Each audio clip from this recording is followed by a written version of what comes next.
You do realize that this story is just beginning, right? A small town lived by its own laws, and everyone knew who was in charge. The local gang, which had kept people in fear for years, believed itself invincible. They decided who had the right to be here and who didn't.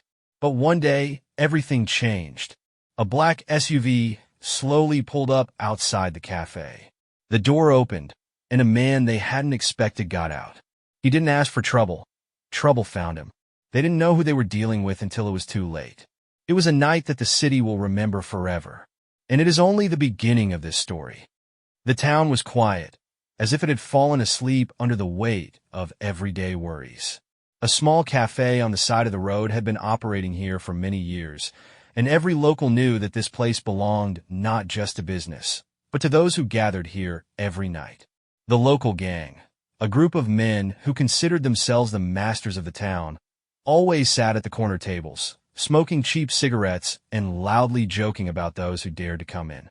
They did not tolerate outsiders, and they immediately tried to put those who aroused their suspicions in their place. That evening, when a black SUV pulled up outside the cafe, all eyes were immediately on it. The driver turned off the engine, the door opened, and a man got out of the car. He was not in a hurry, not fussing. His movements were confident but restrained, as if every step was deliberate. The man closed the door, shook off the sleeve of his hoodie, and slowly walked toward the entrance. He didn't stop to assess the atmosphere or check who was watching him. He just kept walking. The gangsters sitting at their tables looked at each other. Their leader, Rick, leaned forward, watching the stranger walk through the room. He did not look like someone to be intimidated. But Rick and his men were not used to leaving newcomers without a proper welcome. When the man walked up to the counter and ordered his dinner, several bikers had already gotten up. One of them, tall and thin, with numerous tattoos on his arms, came closer and leaned on the bar next to the stranger. "New in town?" he asked loudly, so that everyone could hear. The man did not respond. He took a glass of water, took a sip, and continued to wait for his order. "I'm talking to you," the biker repeated, this time a little louder, his voice tinged with a shadow of discontent. People in the cafe began to fall silent. The waitress stopped in the corner, looking at the situation uncertainly. She knew that moments like this did not bode well. They usually ended in a fight. The man who had just walked in finally turned his head and looked at the one standing next to him. His gaze was cold, indifferent, as if he were assessing the situation without any emotion. "Just having dinner," he said calmly. His voice wasn't rude or aggressive, but there was something in it that made the biker tense up a bit.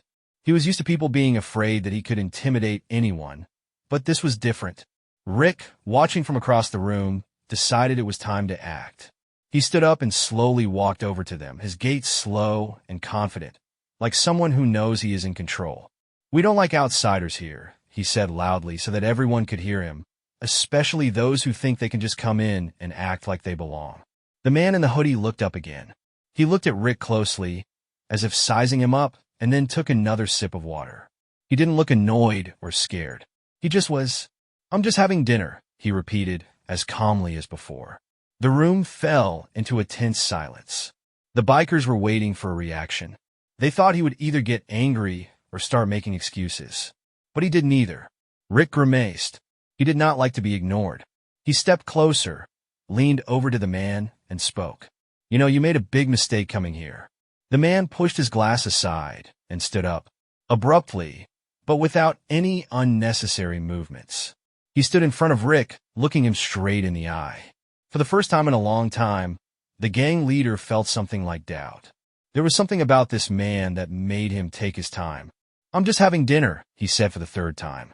But this time, his voice was a little lower, with an echo of something deeper. Rick took a step back, but only to signal his men.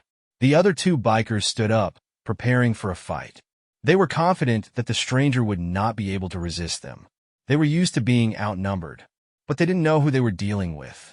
The man lowered his hands, his fingers lightly touching the table. He didn't speak anymore. He just waited. At that moment, it became clear that this night would not end with just words. The cafe fell into an uneasy silence. Everyone realized that something serious was about to happen. People who were watching the situation looked down at their plates or pretended not to care. No one wanted to be a part of this conflict, but everyone knew that Rick and his gang would not let it go. The man standing in front of them showed no fear. His gaze was steady, deep, and chilling.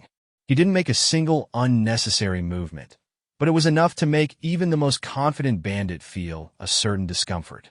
Rick couldn't take it anymore. He was used to being in control of the situation, and the fact that this stranger did not respond to his threats made him even angrier.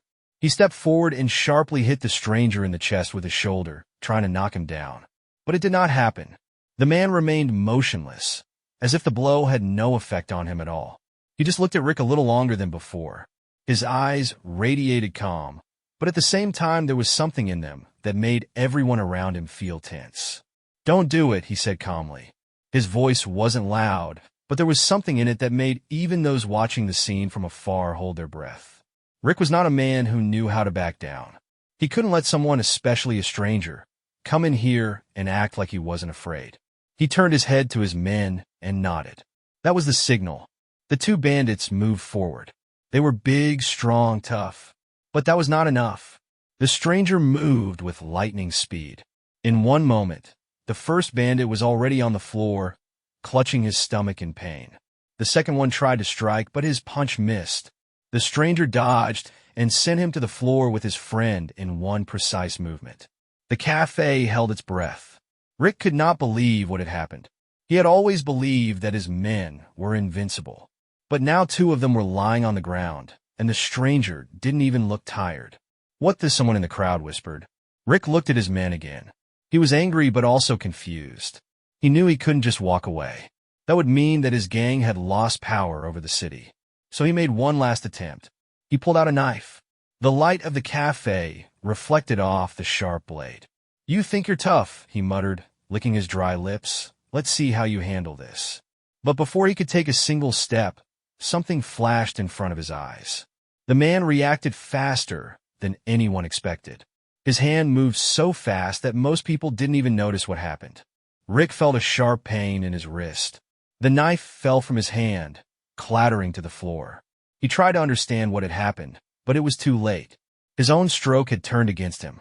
He felt the air knocked out of his lungs as he fell to his knees. The man stood before him, looking down at him. "You lost," he said. At that moment, the door of the cafe opened. Two policemen entered the room, apparently called by one of the customers. They froze when they saw the scene in front of them. Several gangsters on the floor, their leader on his knees, and a stranger standing over him, not even showing a drop of fatigue. "What's going on here?" one of the cops asked, putting his hand on his holster. The man didn't answer. He just glanced at Rick, then got up and silently started walking toward the exit. The cops did not try to stop him, perhaps because they did not know what to do in such a situation. When the door closed behind him, the cafe remained silent for some time. Then the waitress, who had been watching all this, sighed and said, "I think you have learned your lesson today." Rick didn't say anything. He just sat there, breathing heavily, looking at the knife on the floor. The city was slowly recovering from the events of that night. Rumors about the stranger who had defeated the local gang spread quickly. People who had previously avoided conflicts and silently endured the antics of Rick and his men began to feel a little freer. The atmosphere of fear that had been hanging over the city for a long time began to dissipate. But everyone realized that the gang would not just let it go. Rick disappeared for a few days. He was said to have been seen in a bar on the outskirts of the city, where he was drinking away his defeat. His men scattered, avoiding talking to the townspeople. But anger burned in the eyes of each of them. They weren't used to losing, especially not to someone who didn't even try to show their superiority. That was the worst part. The man in the hoodie didn't even take them seriously. On the fourth day after the incident, two strangers arrived in town. They did not look like random travelers. They were tall, stout, with stern faces. Their movements were measured, calm, but anyone with a bit of common sense realized that they were not the ones to be bothered. They appeared in the same cafe where it all began. One of them, a man named Vic, spoke first. "We're looking for a guy. They say he made some noise here." The waitress behind the counter nodded briefly, but said nothing. Vic turned to the visitors, looking at each of them carefully. "Is he here?" Silence was the answer. But Vic knew that didn't mean no. It meant that no one wanted to talk. The second man, whose name was Carl, leaned closer to the waitress. "Girl, you know we don't want any trouble. We just want to talk to him." The woman sighed. She didn't know where the stranger was now, but she was sure that if these two were here, there would be trouble ahead. Meanwhile, across town, Mike Tyson sat in his car parked outside a motel. He knew that what happened a few days ago would have consequences. And he was right. He had seen them coming before they approached. Vic and Carl made no secret of their intentions. They moved confidently, taking their time, knowing there was no point in rushing. "Nice car," Vic said as he pulled up next to it. "You must be Tyson, right?" Mike didn't answer right away. He was assessing the men in front of him. They didn't look like ordinary gangsters. They had a different look, the look of people who knew what they were doing. "What's next?" he asked calmly. "Kad smilet." His smile was not friendly. "We were told that you made a little mess here. We came to see if you're really as tough as they say." Mike sighed. He wasn't looking for conflict. But if they came to him, "You should leave," he said. Carl and Vic looked at each other. "I'm afraid that's not an option," Vic replied. Mike slowly got out of the car. He was in no hurry, but his every move was precise. He knew what was about to happen. The first punch came from Carl. He was fast, but Mike was faster. He dodged it, and in return, he delivered a short punch to the stomach. Carl went down, but recovered quickly. Vic attacked from the other side. His fist whizzed through the air, but Mike intercepted it and shoved it back. Vic stepped back, rubbing his shoulder. That was just the beginning. Carl, having recovered, rushed forward again. His movements became faster, more precise. But Mike was no ordinary fighter. He didn't just hit, he analyzed, waited, and acted at the right moment. A few minutes passed, and both men were breathing heavily. They realized that this fight would not be easy. "It's not easy," Carl whispered, wiping the blood from his lips. "Big nudda. But we're not done yet." And they attacked again. The battle continued. Every punch, every movement was perfected. But the difference was that Mike wasn't just defending himself, he was controlling the situation. When it was over, Vic and Carl stood there, breathing heavily. They realized they had lost. Mike looked at them. "Are you going to leave now?" he asked. Vic and Carl looked at each other. They couldn't just leave. But there was no point in continuing the fight. "We'll get the message out," Vic said, "but it's not over yet." Mike shrugged. "I wasn't looking for a beginning." They left, leaving him alone in the parking lot. Tyson knew this story wasn't over yet, but he also knew he would be ready for whatever came next. After the fight with Vic and Carl, Mike Tyson stayed in the city longer than he had planned. He realized that his victory would not be without consequences. The people he defeated were not the type to forget about such things. They withdrew, but their defeat meant only one thing. They would not return alone the next time. Meanwhile, the town went on with its normal life, but there was a change in the air. The locals began to behave differently. In the cafe where the first clash took place, people were whispering. The waitress, who had always greeted customers with joy, now only glanced at the door, waiting for something. Even those who knew nothing could sense the tension hanging over the city. Days passed, and finally new guests appeared. They arrived in the evening, when the sun was already hiding behind the horizon, stopped their dark cars outside the same cafe, and got out slowly, not in a hurry. It was clear that they were no ordinary travelers. Tall, strong, they moved in a coordinated manner, as if they were a well-trained unit. They didn't look like local bandits, they were on a different level, a different threat. Mike watched from a distance. He realized that this was not just revenge for past events. It was something more. The people who came after him knew what they were doing and had no intention of wasting time. They were not those who just challenge and wait for an answer. They came to act. As night fell on the city, Mike decided he wasn't going to wait for things to unfold. He headed to the cafe, watching his new guests settle in. They didn't behave aggressively, but their presence alone made people keep their distance. No unnecessary movements, no words, just silent waiting. Mike walked in. The tense silence grew even thicker. He knew that all eyes were on him, but he didn't care. He calmly walked to the counter, ordered a water, and sat down by the window. Time passed slowly. People were in no hurry to make the first move. Several minutes passed before one of them stood up. He was taller than the others, with strong shoulders and a look that left no room for doubt. The man walked slowly toward Mike, his movements not betraying haste, but they were tinged with readiness. He stopped, looked directly at him, but said nothing. Mike raised his head, but remained calm. In that silence, there was no need for words. Everyone understood what was happening. The tension had reached a breaking point. The man moved sharply forward. He attacked quickly, but Mike was ready. He dodged and stepped back, not allowing the attacker to hit him. The attacker made another move, this time more precise, but Mike again got away with it. His experience, his speed, everything worked for him. Then the real confrontation began. The man hit hard, counting on his strength, but Mike didn't give him a chance. His every move was calculated, every punch hit the right spot. It seemed that Mike controlled every moment of this battle. The other men did not stand aside. They stood up, ready to intervene, but what they saw made them think. Their leader was already in a difficult position, and they realized that this fight would not be as easy as they thought. A few minutes passed before it was over. Mike threw the last punch, and his opponent fell to the floor. He wasn't unconscious, but he clearly couldn't continue. The rest of his men stood there, not knowing what to do. Mike took a step back. He didn't say a word. His look said it all. The people who had just been confident in their superiority now looked confused. They had not expected this development. One by one, they began to retreat. Their confidence was gone. When it was over, Mike left the cafe as calmly as he had entered. He knew it wasn't over, but for now, the city was still his territory. And if anyone else tried to challenge him, he would be ready. The town, which until recently had been shrouded in fear and uncertainty, began to return to normal. People who had been afraid to speak or even look in the direction of the local gang for years were no longer hiding their eyes. After Mike Tyson's last fight with the strangers who appeared in the cafe, it became clear that the situation had changed forever.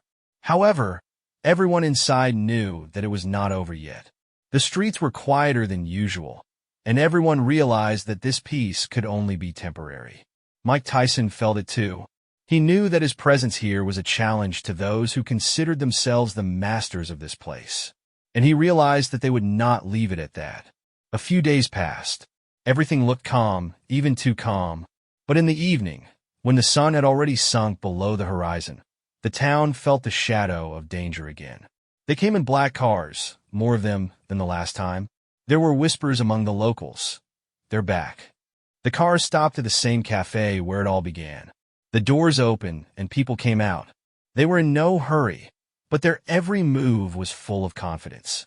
They knew that the city was afraid of them, and they were sure that this time it would be different. Mike watched them from a distance. He knew that this would not be just talk or a show of force. They had come to put an end to it. They wanted to take back control. One of the men looked around the area slowly, as if assessing the situation. He was taller and more massive than the others. His confidence spoke for itself. This was the one they had brought here, to end everything once and for all. Mike stepped out of the shadows and took a step forward. He took his time, showed no aggression, but everyone who watched him realized that he would not back down. There was no need for words between them. They knew why they were here. All the conversations that could have taken place were already superfluous. The first blow came suddenly. The new enemy moved faster than the previous ones. He wasn't just a street thug. His movements betrayed an experienced fighter. He attacked sharply, without warning, forcing Mike to react. But Mike was no novice. He dodged, almost without changing his body position, and then, seizing the moment, delivered a precise blow. This time, the opponent didn't fall immediately, but his gait changed. He realized that he was not just a man who happened to be in the wrong place. The fight went on for a long time. Mike withstood every blow, analyzing his opponent, looking for weaknesses. His strategy was different, not just to hit, but to know when and how to do it most effectively. In the end, everything ended the way it was supposed to. Mike's last punch made his opponent stagger and then fall to his knees. The street that had just been the scene of the battle was frozen in silence. Those watching could not believe what they were seeing. The rest of the gang did not dare to intervene. They knew they had lost. Their leader was no longer on his feet, and the one they had come to destroy was still standing before them, not even out of breath. It was the end of their power over the town, the end of the fear they had sown. Mike didn't say anything. He just turned and left, knowing that nothing else was keeping him here. People who had been afraid to look up now looked after him with respect. He hadn't just won, he had changed this place forever. When he got into his car and drove away, the city breathed freely for the first time in years. The streets no longer belonged to those who lived in fear.